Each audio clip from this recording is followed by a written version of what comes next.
If you have ever felt like you are too much because of how much you feel or your emotionality, this episode is going to be powerful for you because rather than feel belittled by your emotions, your triggers, we are going to discuss how you are a way shower into the subconscious and why this is so important now as we grow as a society and we grow spiritually so that we can truly embody the love that we are meant to be. You are a way shower. Mary Magdalene has guided us on how to do this more in a more fulfilling way for us, and we're going to discuss it all. So let's get started.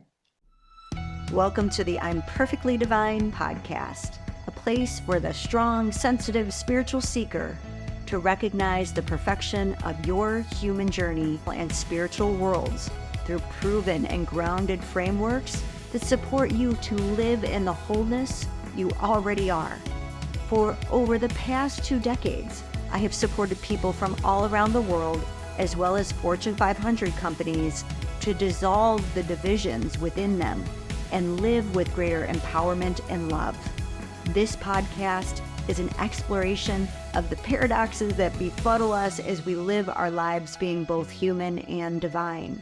Together, you and I, along with other experts, will navigate integrating psychology and spirituality, the divine feminine and the divine masculine, the darkness and the light, to create greater sacred union from within. I believe through your remembering that you are innately divine, that you will allow yourself to more openly shine. So let's get to it because your unique light is needed more than ever. Hey, beautiful soul, welcome or welcome back to I'm Perfectly Divine and happy International Women's Month. I'm excited to celebrate this with you. I've got a theme about this this week because it was interesting to me that over the weekend and when it just turned into March, that I happened to be both with my daughter and my mom, and as well as my dad over the weekend. But there was something powerful to being with my mom and my daughter and the generation of women coming together. And I had to look up, of course, what this year's theme is about for women as we celebrate this month. And the theme is leading the change, women shaping a sustainable future.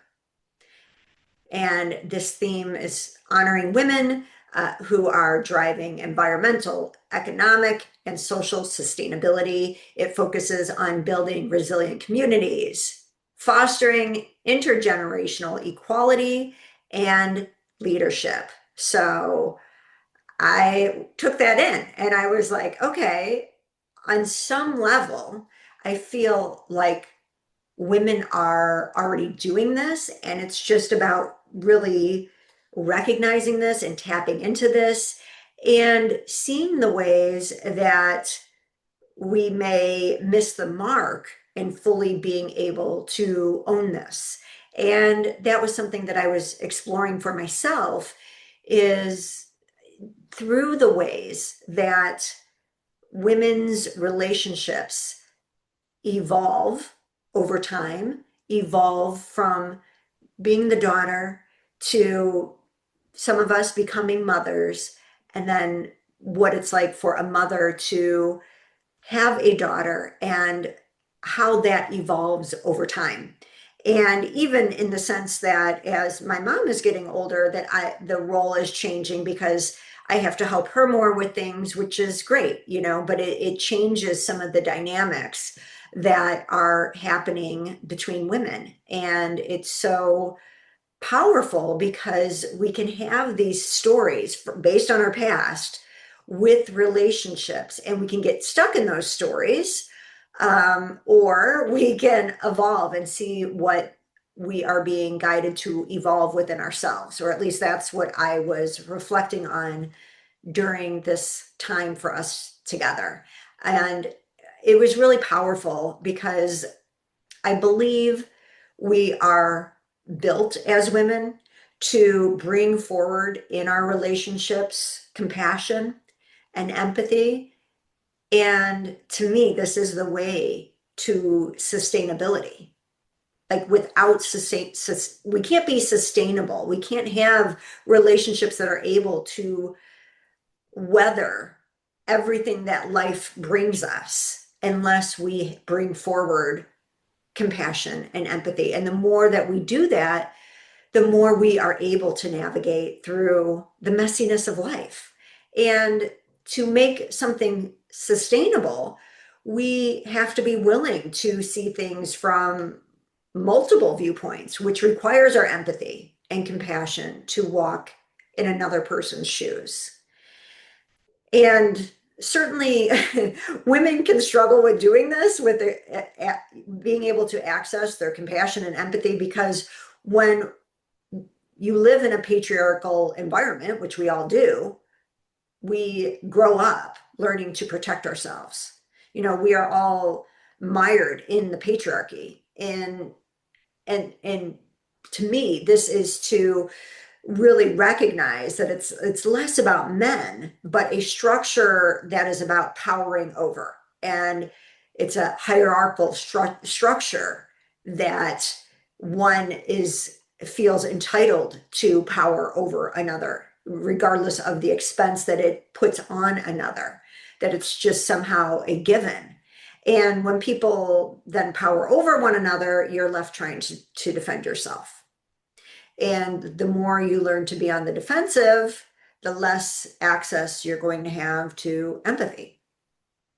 And what I appreciate about women is that we're willing to go there with someone when something isn't sitting right. And historically, we've done this even when it may have cost us something financially, or cost us a relationship that meant our safety and stability in a society that was structured with men being in power. And our ability to do that is so powerful because it is messy. And yet, what I see time and time again is that women are willing to be in that mess. We are the ones holding the mess, and we're bringing it forward, even when it's uncomfortable. So, as I was sharing, I spent the weekend with my mom and daughter, and we all met up in Florida where my parents are. And so I was on my way from Milwaukee to Florida, and I happened to sit next to a couple. And I could tell they were trying to make this conversation private, but the woman brought forward to her fiance that she just feels like ever since they got engaged, she doesn't feel that connection. And okay, so you're catching me. I'm eavesdropping a little bit, but she was talking loudly or louder. And again, I'm kind of right next to them. The guy was trying to make it a little less obvious. He was trying to keep things down, but she was I could just relate to how difficult it was for her to bring this forward, and yet honoring her willingness to bring it forward. And I didn't hear the whole thing, but I heard bits and pieces. And part of that is for women believing that we are too much because we are willing to bring forward the mess. And she was apologizing for that. And I was there holding this like, go girl, like you, whatever this is, and I don't know the dynamics, but whatever it is, you're bringing forward your truth. And it seemed like she was doing so in a reasonable way. She wasn't being blaming as far as I could tell. And at the same time, I could see that she was apologizing for it. And, I know I uh, basically am demanding a lot, but what she was doing was willing to go into the undercurrent of their relationship to tend to it in order for both of them to decipher, is this still right? And I could tell that this guy, and in my experience with the relationships that I have had, they would just be fine going along with things as usual. Like it's not broke, so don't fix it. What's the saying? Yeah, it's not broke, so don't try to fix it. And so, but that undercurrent is telling us that if this isn't addressed, something will break. And it's a courage, it's a devotion to the relationship in order to bring this forward. And that's what I often see women being willing to do. And this got me thinking about my own messiness because I found myself over the weekend in this place where I was weeping for the world. I was just weeping. And something about that triggered my mom.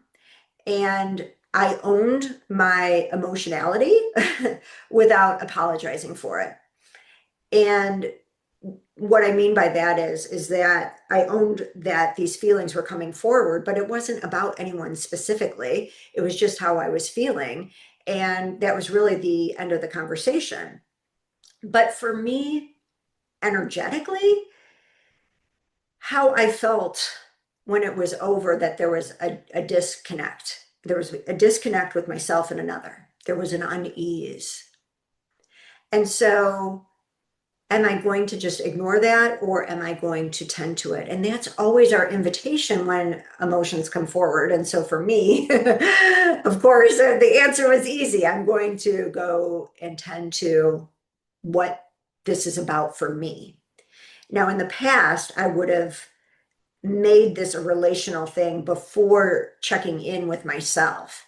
But my mom and I have gone through a lot relationally. We've worked through a lot relationally. And it was really this sense of there was something meant for me that I was supposed to self-examine.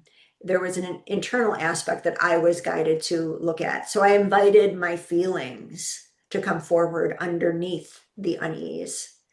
And what was there was first sadness, and that turned into anger. But rather than go into story, which I often did in the past to make myself feel justified for my feelings or even feel superior, that I'm like more conscious or something, I instead didn't want to go into those stories. I just wanted to compassionately be with my feelings. And for me, what this looked like was just being curious about what's arising. And rather than cling to the stories that justified how I felt, I just listened because I could see that even those stories felt old. And so I just wanted to be curious and understand any patterns that I wasn't seeing. And that alone is a difference than me wanting to justify my feelings. And so I witnessed my own process to see what wanted to come forward from me and from within me, and see the process of what basically like how I used to relate to emotions and utilize that as like somehow again, being more conscious or something. And the balance in how I've learned to do this from a feminine framework is to listen through a lens of both compassion for what this means for me personally and how I have held certain things as a child, as a teenager, as and on through adulthood. And then from an emotional empowerment lens of understanding what is being asked to shift internally for me. And this is all my own inner process. And the beauty in that is that it's not going instantaneously to blame. And so I allowed this sitting with this energy, not like hyper focused, but I allow it to come in like a wave, right? It would kind of come in and then I would, get distracted with whatever else was going on with my day.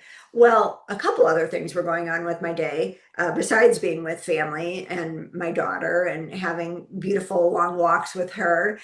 I was touching base with a couple of my friends. One was a friend who is a mother and is caring for her sick son. And she's been doing so all by herself for like 6 days straight and just really taking in the toll that that can have. And yet her willingness to do so, as well as a friend who has a son who is currently serving the United States in Iraq and just taking in what that challenge is for her as a mother and the vulnerability, the fear, the anxiety that she must be experiencing. And what came forward was such a deep honoring for all that women hold. And so this is the beauty to me of life. Like, I just love the so-called random things that come forward, conversations, the people out of nowhere that seemingly say something, but it sparks something in you. This is exactly how the universe weaves in order to waken us up in our humanness and our human consciousness to start to formulate what will allow us to process more deeply what we are experiencing as we're trying to process an emotion and alchemize it and what that really means. So as I'm holding all and honoring all that women hold and how we do so, which with such love and devotion and courage, it really allowed me to take in that we are the vessels that hold all of life, all of it. And these examples of these women of just being in the mess of it, the chaos of it, and what that means when we are holding something for another and simultaneously holding our own selves together as best as we can through our own human experiences of fear and anxiety and exhaustion. And the patriarchy, again, a power over mentality that uses this power over structure for personal benefit, would look at this ability in a woman and manipulate it so that we honor being martyrs, where we sacrifice ourselves for the greater good until we have nothing left to give. And that is not what this is about. It randomly, or maybe not so randomly, reminded me of the children's book, The Giving Tree. I was never a fan of it, and it was just interesting to me. If you don't know what that book is, you can look it up, but that's what it reminds me of. It's like we're just supposed to self-sacrifice and not have any needs and until there's nothing left. And so it was interesting because when I was looking it up, when I was thinking about this with the podcast, there was actually in 1988, Boulder, Colorado banned it because of how it contributed to these unhealthy dynamics for women in this, martyr way. So I was like, okay, go Boulder. But anyways, it's unhealthy, and it can be put upon women that this is our role. And so while we have this ability to hold all of life, to be willing to go into the mess and the chaos, that doesn't mean we're not supposed to have boundaries. That doesn't mean that we aren't supposed to work through this mess rather than just continuously self-sacrificingly live through chaos over and over again at our expense. That's not what this is about. And that's certainly not going to empower us or be what we want to celebrate as we honor the power in women. giving of ourselves until there's nothing left is not what we are meant to be doing as women. And we know this. We can hold life, including the mess, but we aren't meant to stay in it.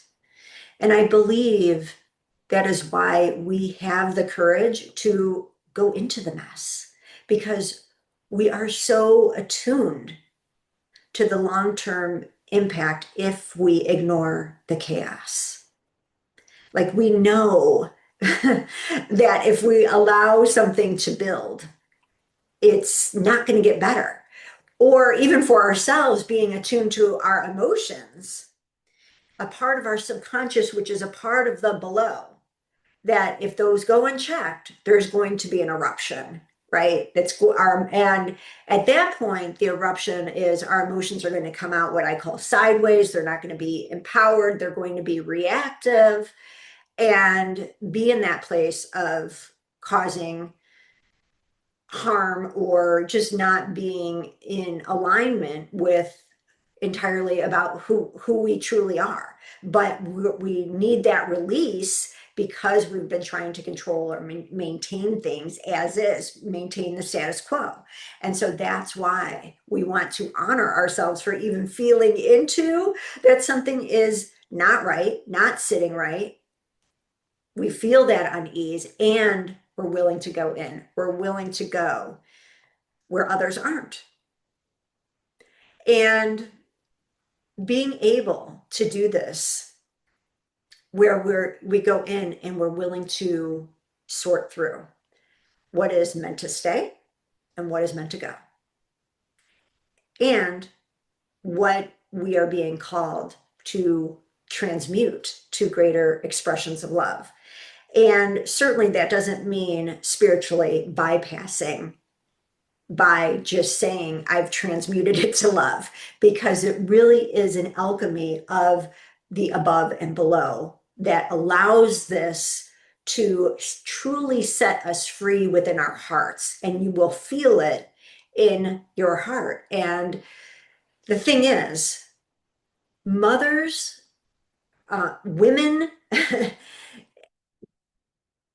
females, we are not meant to do this perfectly, and yet I feel like that lens gets put on us, especially by the patriarchy, that there's this sense of perfection that we put on ourselves to get it right, and one another, that we have an expectation within our relationships. And that's why there can be an emphasis with the mother-daughter dynamic, where there is this lens that we've put on the mother to be the unconditional mother, that she's supposed to know how to nurture us perfectly.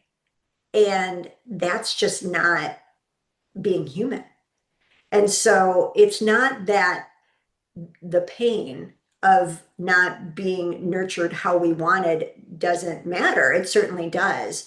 But where we can put blame and then overly go towards that blame can be hurtful to ourselves, because what's being called forward for us, at least as I have felt within myself and those that I've worked with, there's a deeper level of empowerment that's waiting for us, and to heal that sense of that mothers are supposed to be unconditional love. We are blessed the more that any of us get to experience unconditional love. And it's something that we work towards within ourselves and know that we're not always going to get it right. And that's part of the compassion and empathy. And we lose that if there's just this overarching expectation that that's just how you're supposed to mother, how you're supposed to be a parent, which is very rarely the case. And it's really important for us to be able to see the lens of the patriarchy that put that on women. Because again, it's the sense of perfection, it's the sense of the pure virgin, the one who has to get it right in order to be loved by the divine.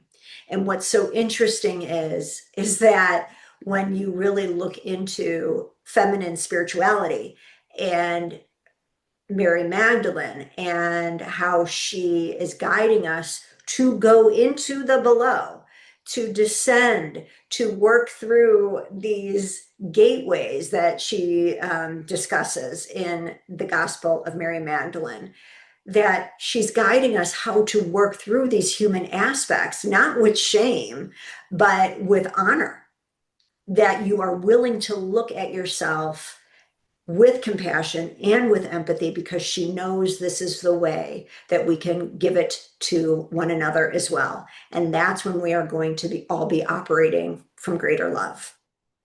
And that's also how, again, the feminine will be able to bring heaven to earth with less distortion. And so, mothers, whether you feel close to yours or not, are allies to support our soul, to relinquish our unfinished aspects that we are meant to filter through in this lifetime. And they became our partners in this. And we learn through our mothers, especially as women, especially as girls, both through the ways that they have loved us and the ways they've challenged us. And so it's really recognizing and honoring the fact that the mother is the dirt, the soil, the darkness, the mess. That's Mother Earth. We call Earth Mother, right? And so, on a psychological level, what this means is that we either learn what to do or what not to do to learn how to work in the below, to clear our vessel, to have less and less distortions. We learn that from our mothers. Again, what to do or what not to do, what worked for her, what didn't work for her, in order that we become more proficient in working with the below. And understanding that because of the patriarchy that pushed us all away from doing this work, that it was less accessible to previous generations to do so, to know how to do this. And the blessing that we have as more women are empowered and bringing forward this insight. But certainly it was from the generations before, even if they were still unaware of the psychological aspects, they were working on trying to bring in and bring forward equality so that we could do this inner work more freely. And so it is because it's women's work that we go into the below, that we go into the mess, that we ourselves have to really be willing to honor this and to see how crucial it is, and not buy into just trying to access the above, that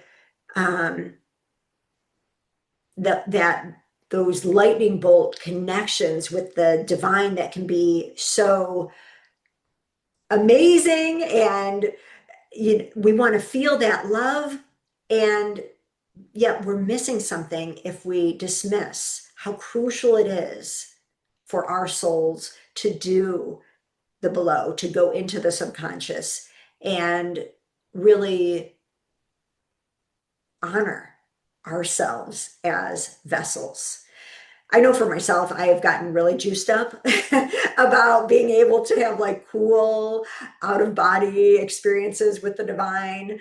I mean, it is cool, right? Because like you're accessing something that is new to you. It's like you've opened a channel, right? And it's like, oh my gosh, I just want to keep expanding my connection to that channel.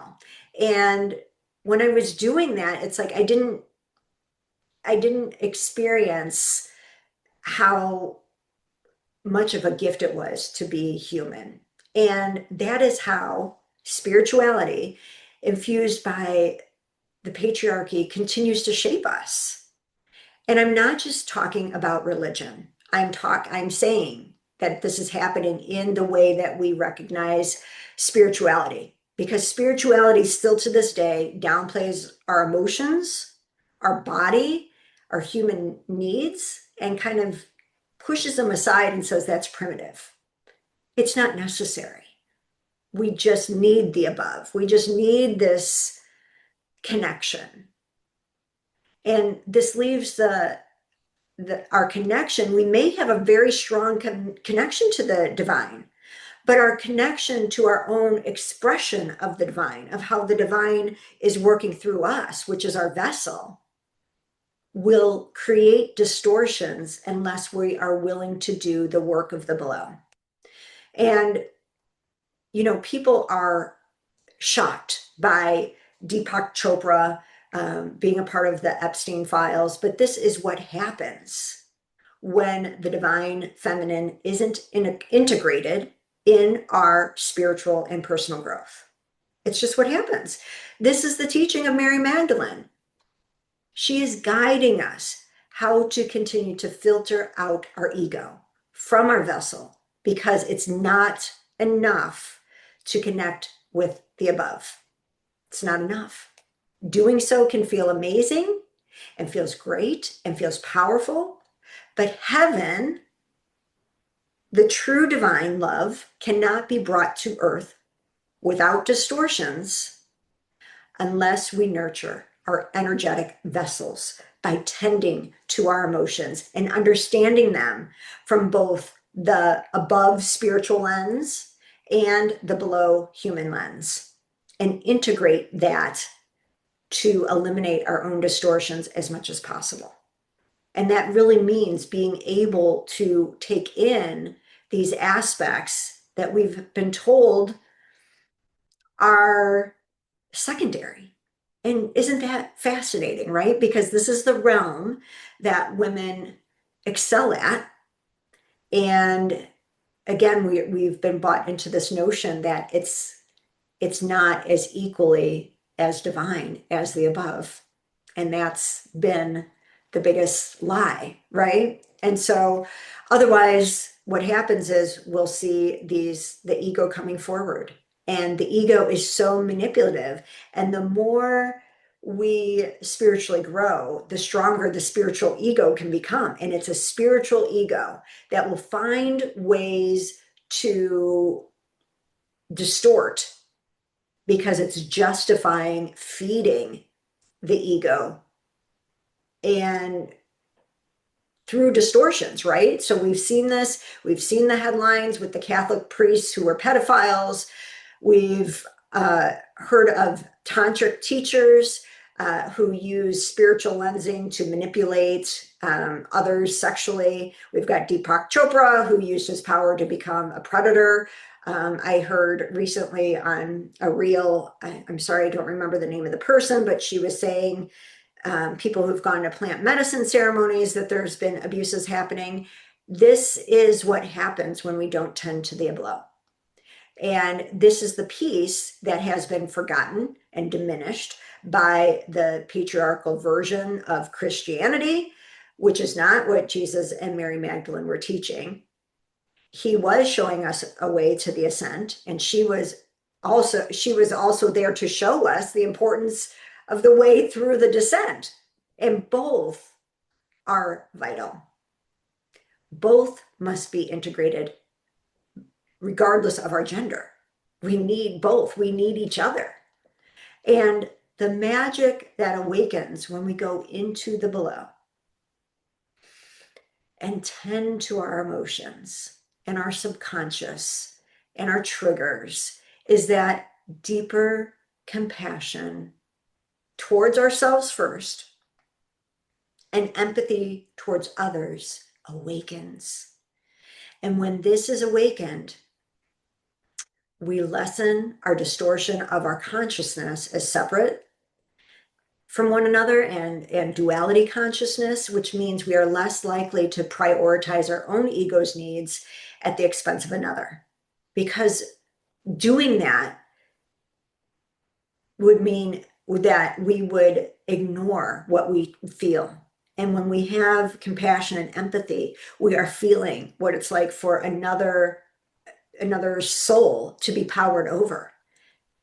We can feel it. And we understand that what we're doing to another, we're actually doing to ourselves. We feel the oneness of life and what we're going through together.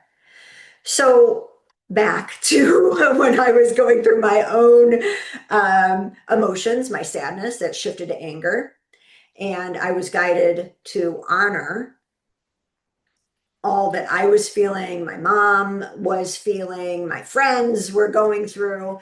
And it was really this holding with a recognition that as we see one another, we have no idea what we each hold, right? We have no idea of the complexities that we each hold. And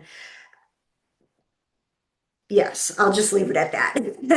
That we are each holding. And I know that it can be different aspects, and that I know men are also holding things as well, is what I want to share. This recognition was the messiness that women in particular are holding, and how they are doing so with devotion, and really to be able to honor that this is transpiring within each of us. If we are vulnerable enough to be able to see it within ourselves, then I think we're more likely to see it within one another. And so as I sat and I witnessed and I processed what was coming forward from me in the below, in the subconscious, I was then called to work in the field of the above. And so basically what came forward was that I was being guided to meditate in the field and reweave a new pattern. One where we as women saw one another with honor for our individual expressions of strength. And so it was just a reweaving. And so I didn't know exactly what that meant, but as I worked with the above field, a prayer came forward that I've learned from Alana Fairchild. And this was a prayer that she has written intended to heal women's relationship, I believe, with the masculine. But for me, in this moment, it was being rewoven into the field for the feminine. And as I recited it, it goes something like this.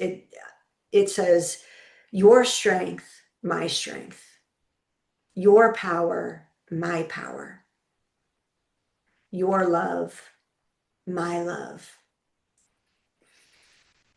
And what I was feeling is that rather than focusing on the ways that we differ as women, there was a weaving of allowing our powers to integrate and uplift one another. Like if we can learn from each other, because we're each coming from a different lens. And what can I take away from that lens so that there is an uplifting, so that there is your strength, your power, my power, your love, my love. And there was a mending of the hurt and pain that women tend to bear the brunt of, exactly because they're the ones willing to be in the mess.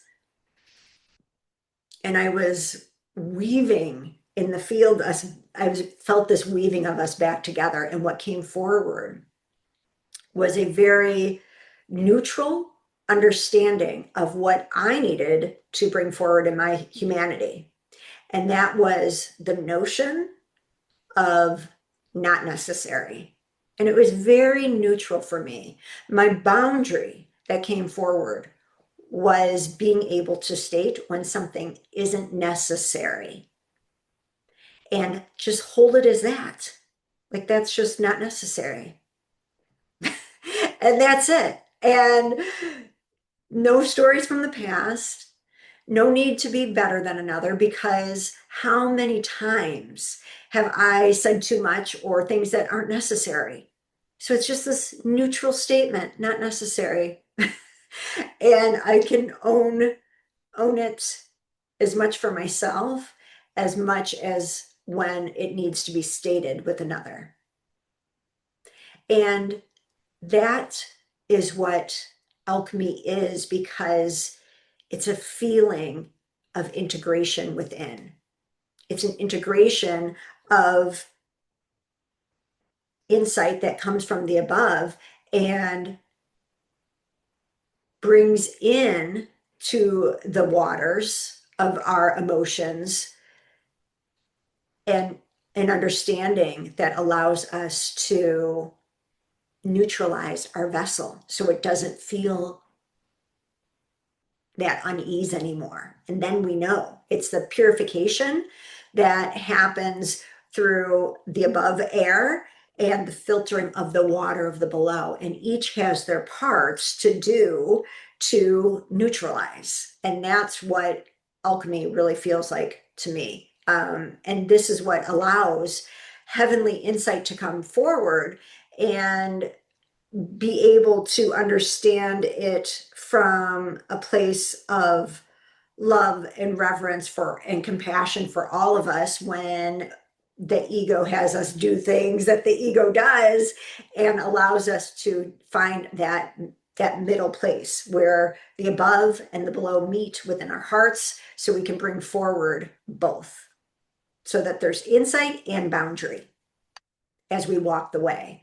So to women, I hope this month you deeply recognize and honor that you have always, always meant to be the way showers of the below. The old ways are crumbling exactly because we are remembering our truth. We are finding our voices, and we continue to work in the below, not because we are broken, not because we need fixing, but through an act of devotion to be the vessels that can clearly hold and bring forward the unique expression of love that you are meant to bring forward. And this no longer comes from pitting ourselves against one another. That was the patriarchal setup. That was a way to keep us from remembering the power that we have, and especially the power that we have collectively. And instead, we honor our ability in the mess imperfectly, and our ability to do our own inner attunement and refinement and understanding and compassion. And from there, to remember the freedom that exists when we integrate both the above and the below with equal reverence and love. Then there's no more duality. And I also want to honor the men that are doing this work and honoring women in the work that we do, and are doing their part to change the ways men have been complacent to diminishing women. And so before this podcast, I briefly read a story about this NBA player, Luke Cornett, who objected to this celebration happening at some local strip club. And he criticized this celebration. What he said was, quote, being complicit in the potential objectification and mistreatment of women in our society is something that he criticized. And he explained that the NBA should desire to, quote, protect and esteem women. And I just love that. I love that sense of esteem women. And so I looked up to really understand the definition of esteem, which is to respect and admire. And to do so, we must have empathy, vulnerability, and compassion. And this is the beautiful expression of the healthy masculine and feminine working in partnership. So I want to honor you for your devotion and bring this love forward in the world when it isn't easy, when it isn't straightforward, but it's found in the darkness where the courageous bring forward more light. And that is you. So until next time, know deep in your hearts, there's nothing to fix, just to remember. I am so honored you have joined me today. If you enjoyed the I'm Perfectly Divine podcast, subscribe so you don't miss any of our power-filled episodes. Also, if you know another who is strong, sensitive, and spiritual and wants to dive deeper into emotions and ancient wisdom so they too can create profound peace and fulfillment from within, please share this podcast. Thank you again for joining me, and I look forward to reconnecting with you soon.